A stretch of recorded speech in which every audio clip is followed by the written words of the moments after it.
Hello and welcome to a new video. In today's video we're going to take a look at top 20 Pokemon you need to build for the Open Great League. This is not going to be no towards just buffs or generally. I went through the meta, I built some teams already, which you're going to see in a different video just before basically the new season is going to drop anyway. But I've been spending a good fair bit now looking at the meta, looking what's going to be good, what you kind of want to have. And so I kind of made a list here of 20 Pokemon that I think you should build. This list is not complete. You cannot like completely make the meta in just 20 Pokemon, but also a lot of the Pokemon that you have here, we're going to talk a little bit about other Pokemon that fill a similar role that you can build as well.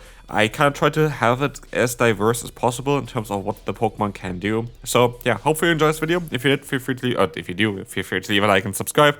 And yeah, let me know down below what else you want to see for the season still. And we can move on here to the first Pokemon. But also, feel free again to subscribe. Only 52.6% are actually subscribed to this channel. Corviknight is going to be the first one here. Corviknight is going to be also the #1 Pokemon, of course, on PvPoke, and so it's kind of mainly towards like ranking in the beginning, but there's going to be some picks as well in here that you wouldn't really expect to be in here for sure, not based on the ranking at all. But yeah, I kind of still want to talk about certain Pokemon there, of course, up in the meta for a good reason. Corviknight is going to be one of the most, like the best generalists generally in the next season. This Pokemon is basically next to no hard answer directly. Like to the point, Dedenne is, I guess, the worst Pokemon for you to encounter, but again, Corviknight has two weaknesses of Fire and Electric. Sand Attack hits both of them for super effective. I know Sand Attack isn't the strongest move generally, but still kind of nice to have a little bit of chip damage there, because you're never going to be really hard-walled. So for example here, you have a Flying-type Pokemon that beats Empoleon, Bastiodon, Steelix. Like, that is kind of wild. Like, that's all Steel-type Pokemon that should resist Flying typing. But with the new move Air Cutter, you're going to have the option to bait. Do I think it's going to be the #1 Pokemon used? Maybe, actually. It could definitely be the case. Like, this Pokemon looks absolutely insane. It is going to be now available tomorrow, actually, on the community day. Definitely stay tuned for that. I will make a video towards this Pokemon for sure then as well, for both Ultra League as well as Great League, because it is worth getting. Actually, for tomorrow, you can also still use the fast move of Steering. This move going to get nerfed next season and is not really viable anymore, so this is the only way of running this Pokemon. But it's great in both, like in actually every kind of position. Can be good closer, can be good lead, can be good face-up. Next Pokemon is one of those that I'm actually really excited for, because I think it's going to be a very cool Pokemon for the meta. It's going to be a very cool anti-meta, anti-Steel type Pokemon as well here, with being a Steel type in the Empoleon. This Pokemon is especially going to excel as soon as you're going to have a little bit of an energy advantage, which you should be able to get in this current meta, as there are a lot of Fairy types around, as there are a lot of Dragon types around. You should be able to get a little bit of an advantage there. The typing itself is kind of what makes this Pokemon great, especially with that coverage that you have. Hydro Cannon is known for so many seasons now to be absolutely broken as a move. And then we have the Drill Peck as a coverage move, which helps out with the weaknesses against like Grass. Not really anymore, because of the Steel typing is just neutral, but Grass resists water. Drill Peck does super effective damage to Grass. And Fighting type Pokemon that are good against Steel types don't really want to get hit by a Drill Peck either, I would assume.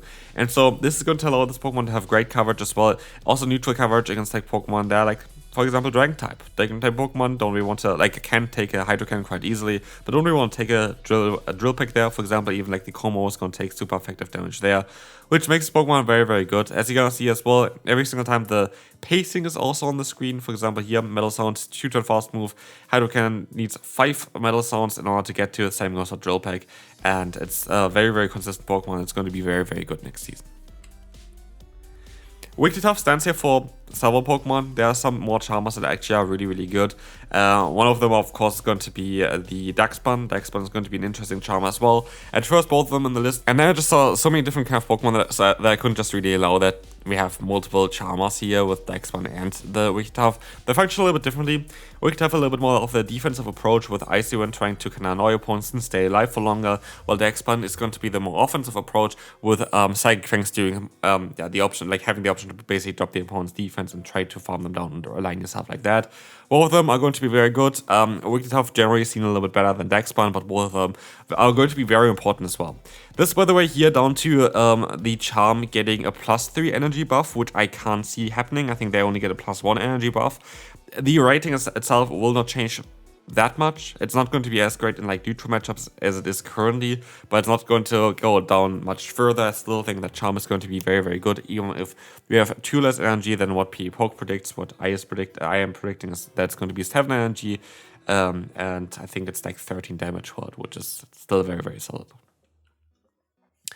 Bastiodon. Here, you could also use Carbink, for example. This is, yeah, the Pokemon here that is just going to be there kind of to sit and stall opponents and, yeah, have a great typing and try to win with fast move pressure as well. Smackdown gets buffed. Here, I do enjoy Bastiodon more than Carbink. I think Carbink is cool as well. Carbink has a better typing in terms of that it's more neutral against Pokemon. But I feel like Bastiodon has a better typing, that it can resist more stuff. So, like, they both have their benefits and their, yeah, more issues there. Both of them are very, very good though. Carbink as well as Bastiodon, they do very similar things. They are very, very good. And they're very, very strong this next season. To the point where you have to kind of have teams that are prepared for those. I do expect that those are going to be very, very common. And so, yeah, definitely make sure to build a Bastiodon. Definitely make sure to build a Carbink. They are very, very bulky though. Steelix is going to be like kind of on its own league. Yes, it's a steel type Pokemon here, and a lot of steel type Pokemon are good, but Steelix is like kind of unique in terms of what it can do. As this Pokemon has Dragon Tail, it's going to have a very nice sort of energy there. And again, Poke actually thinks that Dragon Tail is going to be 13 energy. I could see it being only 12 energy.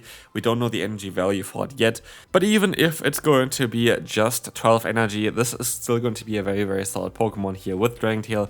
Breaking Type going to get buffed as well in the same kind of breath, because yeah, Breaking Type is now going to be a guaranteed debuff again, and Snake's a little bit more energy. Depends, again, we don't know the energy for it. It's expected to be 45, we don't know yet. It could be 40, could be 50, we don't know on how Breaking Type is going to function, but no matter what, I'm very certain that Steelix is going to be one of the best Pokemon that you can run for the upcoming season. It looks absolutely insane, and also with Dragon Tail generating more energy, Earthquake is going to be reached faster, which is going to be a great thing for this Pokemon, as it can struggle against other Steel-type Pokemon a lot of times, and Earthquake is going to allow you to also have like some nice stab coverage as well against a Pokemon, even like a Azumarill, which you didn't really have before.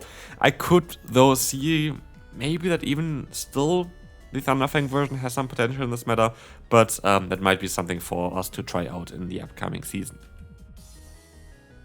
Guzzlord is going to be next. Guzzlord is going to be an interesting Pokemon. This Pokemon is going to be absolutely busted. It's kind of here for a lot more Dragon-type Pokemon. I didn't really want to put that many Dragon-type Pokemon in here. Was between this Pokemon and Regidrago. Regidrago is cool. We have Dragonair, which is cool with Dragon Breath, having great coverage. We have Gutra, which has similar coverage than Dragonair, has more bulk but a better coverage, and as well in having Thunder Punch as well as the Power Whip. So I like a lot of different kind of options here for the Dragon typing. Here, Guzzlord, in my opinion, is the most promising looking, with 40 wins and 16 losses. It looks ridiculous, by the way, but having the Dragon Tail Brutal Swing combination looks busted for the next season. Like, having 3 Dragon Tails to Brutal Swing for a Pokemon like Guzzlord is kind of ridiculous. So, yeah, I think that this Pokemon is going to be very, very good next season. Definitely something worth running, so make sure to get one. It's very difficult. Like, you can still trade for it, by the way. I think you can still trade a Guzzlord that is just from a raid with level 20 to get a Guzzlord below 1500 CP. If you haven't played the events there before, you just need a little bit of lower friendship level and a little bit of luck, but that might be something for you to try to get. Dedenne is absolutely worth it. Again, 40 wins here, 15 losses, actually a little bit better than the other one there. Dedenne is busted. Like, literally, this Pokemon is going to be super, super good next season. It beats most of the buffed meta. It is gonna be, in my opinion, the Pokemon of the next season is going to be Dedenne, which is kind of funny because it didn't get buffed at all, but the meta itself looks so, so good for it. To the point where it kind of forced you to run a ground-type Pokemon. Like, nothing really else is going to be that tricky for you, for the Dedenne. The best Pokemon actually to counter it is going to be, yeah, here Marowak apparently, but actually, like, Toadscool I think is kind of cool for it as well, because Toadscool is going to give you some coverage as well against the current meta, which is going to be good. Toadscool just barely didn't really make it in here. I think it's a good Pokemon to run, though, just because you need kind of some Mud Slapper. There's a one Mud Slapper that's going to be on here that is, like, kind of standing for all of the Mud Slappers, but also, in my opinion, is the best one, but it's going to be a little bit later. First though, we're going to take a look at Azumarill, a Pokemon that didn't get buffed, but it's going to be super important for the next season. Again, here, if you didn't build this one yet, that should be on your list of building. Azumarill has been good now for 24 seasons in a row, so like, yeah, this Pokemon is never going to go anywhere, by the way, as well, so it's definitely worth the investment. It's a very, very XL heavy Pokemon though. It's going to cost you quite a bit of Stardust and XL candy, but it's going to be worth it for sure. And here, again, it's going to be functioning in every kind of position. It can be good lead, can be good Scizor, can be good closer.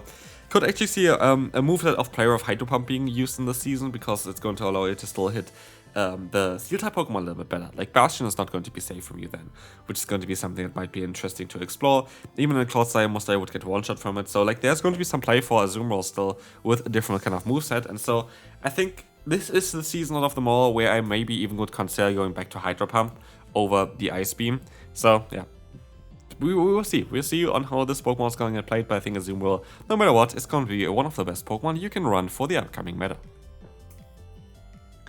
Kommo-o kind of doesn't really fit towards what the other Dragon types can provide, and so I kind of want to have it here separately as well. Yes, you can also kind of say, yeah, you have Regidrago, you have a lot of Dragons Pokemon. Giratina, for example, didn't make the list here as well. Giratina is a cool Pokemon to run as well, which is a Dragon type. I just wasn't too sure with the Dragon Breath change and Dragon Claw change on that Pokemon if it's going to be too crazy for the next season.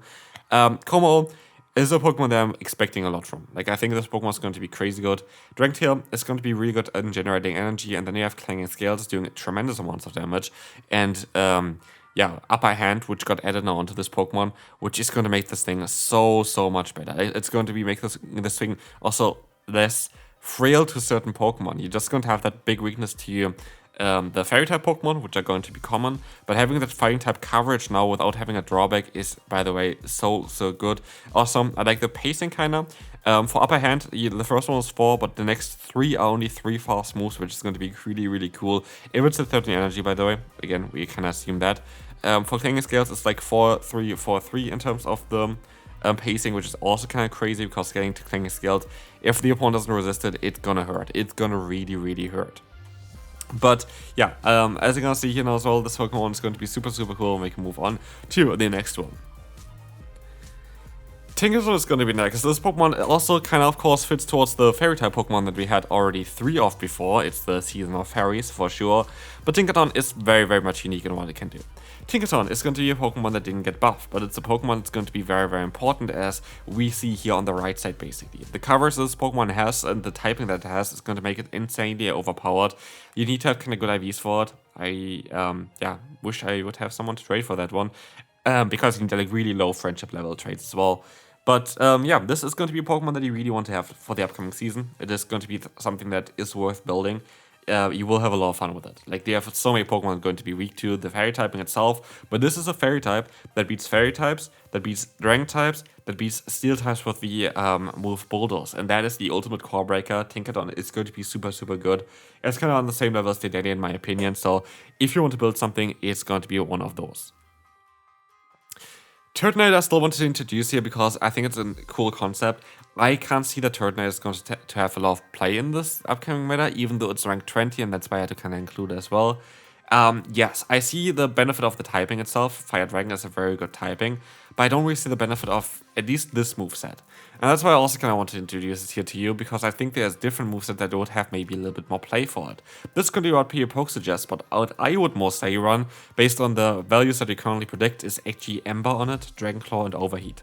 Because what you then kind of create is a Pokemon that has double stab, that can one-shot opponents and get to the moves quite fast. And that is something that I think is going to be more valuable than the Incinerate pressure. But I do see that on paper, against every Pokemon together, it might be better to run Incinerate. I do think that the Overheat coverage might be very cool, though, in order to punish Pokemon like Steelix in this meta, or even do a lot of damage against the Bastiodon. Dusknoir is going to be next, a Pokemon that's going to benefit quite a lot from the meta shift as well.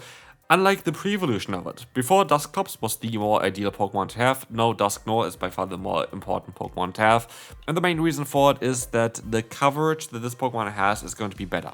Dynamic Punch is going to help you out quite a bit in the season with Guzzlord around, with Regidrago. You can still actually outspeed the Pokemon there as well, which we're going to talk a little bit about afterwards as well. You're going to be better against like Pokemon like the Steelix, the Empoleon, the Bastiodon. You're going to be able to one-shot those. The thing here as well, the Shadow Punch, you are going to be able, I think, to pace a bit faster to the Shadow Punch compared to the Dragon-type Pokemon getting to their first moves usually, other than, I guess, the what's called the Guzzlord there.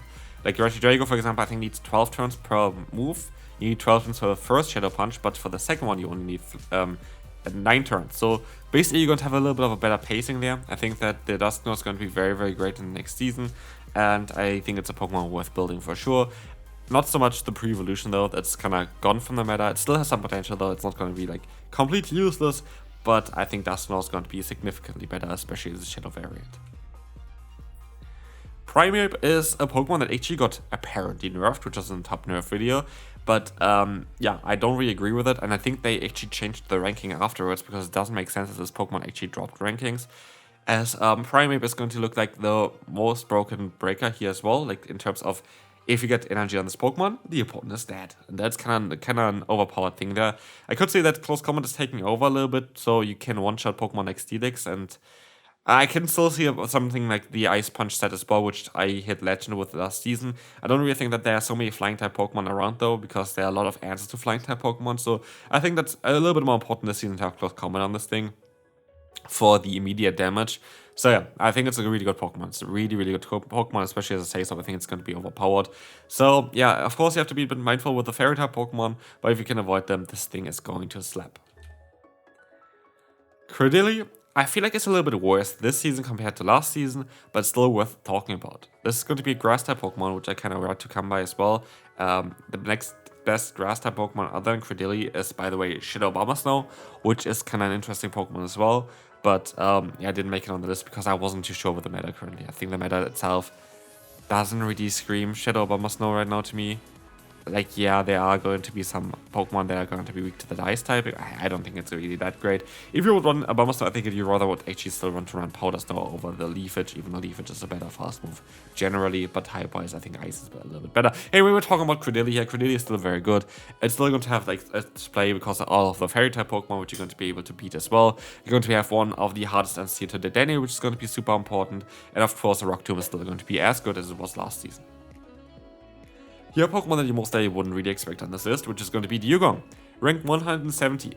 I am a true believer that Dewgong is going to be one of the Pokemon that you want to have for the next season, because I think this Pokemon is going to benefit quite a lot from being in a safe swap position in the current meta, but also just having a little bit of an energy advantage. Take a look at Icy Wind, Drill, and coverage on the current meta. Corviknight, you kind of already win here. Against Carbink, you do super effective damage. Wiggly Tough is neutral. Against Empoleon, you do super effective damage. Against Bastiodon, you do super effective damage. Against Steelix, you do. Against Reggie, Drago. Against Guzzlord, you do. Against the Dedenne, you do. Like, basically against most Pokemon, you have super effective coverage with this thing. I think it's kind of bad against most likely some of the out-meta Pokemon, where this is going to go up against as well here in the rankings. But I think it's going to be an insane Pokemon otherwise, and definitely worth building. And with this, we can move on to the best ground-type Pokemon and best Mud Slapper for the upcoming meta, which is going to be Gastrodon here. Gastrodon is going to be the key Pokemon for you. This is going to have a Pokemon here with a ton of resistances, which is going to be great, and only one weakness in Grass, which we just talked about, why Grass is not really that common. And so you have a Pokemon here basically with no weakness. And yeah, is there really a lot more to talk about? I don't really think so. This thing is going to be insane. Got a double buff with the Body Slam and Water Pulse. And so, yeah, this thing is going to be something you really want to have. It's a cheap Pokemon to build as well, so yeah, definitely get one. It's so worth it. It's going to be super common. It's going to be everywhere. Talking about another ground-type Pokemon that actually came up quite a lot as a good Pokemon as a fit for team building for me at least, it's going to be Diggersby. Diggersby deserves the spot here on this list. This Pokemon is still going to be very good. It's going to be a little bit performing worse with also Scorching Sands getting a little bit nerfed this season, but that doesn't mean that this Pokemon is gone, as I think this Pokemon is still going to have a lot of play, especially I think that bulky ground-type Pokemon going to have a lot of play in this meta. Yeah, I think it's going to be a cool Pokemon. Definitely try to get one. It has good coverage as well against Corviknight with Fire Punch, and so it's kind of has a unique spot still, even though it got a little bit nerfed this season. Shield Scizor is going to be next. It's going to be one of the Pokemon that you need to have as an anti-meta pick. You're going to be able to beat both the Fairy-type Pokemon as well as the Steel-type Pokemon. As well, most of the Steel-type Pokemon actually still kind of fine against. I want to say Dragon-type Pokemon, but yeah, it's going to be a little bit better this season compared to last season. And last season was already one of the most dominant Pokemon. That kind of shows you already this thing is going to be insane. It's going to be kind of everywhere. I could actually see play for this Pokemon with a moveset of Night Slash and Exeter, by the way, and not running Trail Base, because well, what we have here is some Pokemon that are going to be a bit weak to it. For example, the Guzzlord, which you're going to be just able to one-shot. But of course, it's going to be also a lot of play with the move of Trail Base, going to be able to be better against Lapras and Dedenne. But yeah, generally, this thing is not going to go anywhere. Scizor is going to be super, super good next season and worth building if you haven't done that yet. Typhlosion, ranked 240. This is kind of going to be one of the final ones, I think, for this video as well. It's important to have a Fire-type Pokemon build. I think Fire-type Pokemon going to be very good. Again, there are different options. There's Talonflame as well, which I feel like is a little bit worse this season as well with Bastiodon. You actually still have a lot more play with the Typhlosion against the Bastiodon, as Blastoise is just chunking away so much. So, yeah, a fire-type Pokemon is kind of what you want to have. There are also other options like Magcargo, which I feel like is a cool one. That's even higher ranked than Typhlosion. I think it's kind of important. And I don't really count the Turtonator as like this type of fire type because you don't really have that immediate pressure there. You need to have overheat and like you don't even have it in the suggested moveset there. But I do think that like an Incinerate user like this is going to be great. And so yeah, this is going to be it for this one, and we can move on to the next one here, which is going to be Gyarados. Gyarados is going to be a very interesting Pokemon. And this Pokemon came up quite a lot for me in team building. I think it's a really good glue for Pokemon. It's especially accelerating in the lead in the Scizor position, in my opinion, here. As this Pokemon is very, very unique in what it can do. It's a Dragon Breath user that is not a dragon, but also has great coverage in the Awkward here as well as the Crunch. And so I do think that this is going to be one of those Pokemon you really want to have. Shadow Gyarados, I didn't really expect that this Pokemon would be in here as much, but this Pokemon literally came from 0 to hero for the Open Great League, so it's kind of a good Pokemon to have for sure. And with this, also going to be it for this video. This is going to be it here for today. Hopefully you enjoyed it. If you did, feel free to leave a like. Yeah, those are 20 Pokemon. Let me know down below which Pokemon I missed. There are going to be a lot of Pokemon that I missed for sure, because you cannot really put the meta down to like 20 Pokemon. But this gives you a great foundation to build teams for the future. This is going to be a good Pokemon that you can build. But I'm also going to make later on today as well a tier list, most likely, for the boss and nerfs for the season there, mostly just for the boss for the season, so you can hopefully see a little bit more on what you want to build for the new Pokemon side there. But that's going to be it for today. Hope you enjoyed it. If you did, feel free to leave a like, and I will see you then.